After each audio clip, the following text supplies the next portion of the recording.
Third Sunday of Advent. Theme: the Gospel, a proclamation of joy. A reading from the Holy Gospel according to Luke. At that time, the multitudes asked John, "What then shall we do?" And he answered them, "He who has 2 coats, let him share with him who has none. And he who has food, let him do likewise." Tax collectors also came to be baptized and said to him, "Teacher, what shall we do?" And he said to them, "Collect no more than is appointed you." Soldiers also asked him, "And we, what shall we do?" And he said to them, "Rob no one by violence or false accusation, and be content with your wages."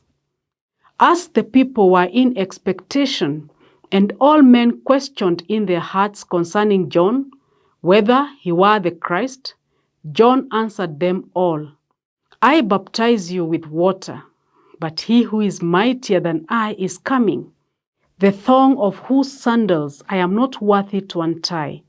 He will baptize you with the Holy Spirit and with fire. His winnowing fork is in his hand, to clear his threshing floor, and to gather the wheat into his granary, but the chaff he will burn with unquenchable fire." So with many other exhortations, he preached good news to the people. The Gospel of the Lord.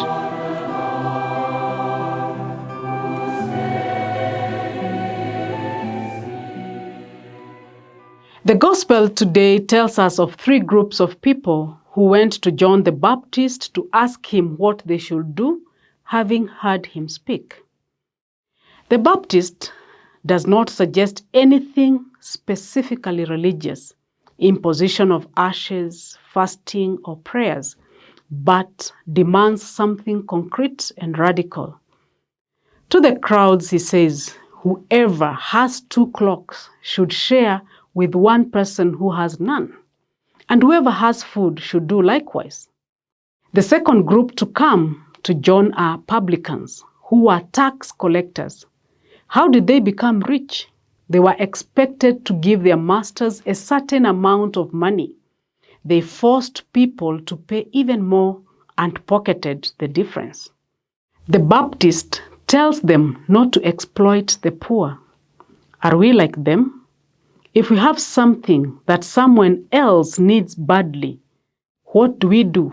Do we sell it for as much as we can get? The third group to come to the Baptist are soldiers. They are not to practice extortion, nor falsely accuse anyone, and be satisfied with their wages. What can we learn from this? The soldiers stand for those who abuse their positions. Are we not like them when we take advantage of our position, profession, or trade to lord it over others and oppress those who have nobody to defend them?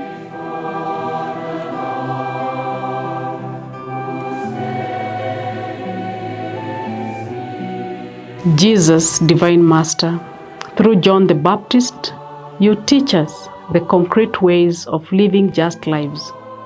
May we treat other people with justice and respect without taking advantage of or exploiting them. Amen.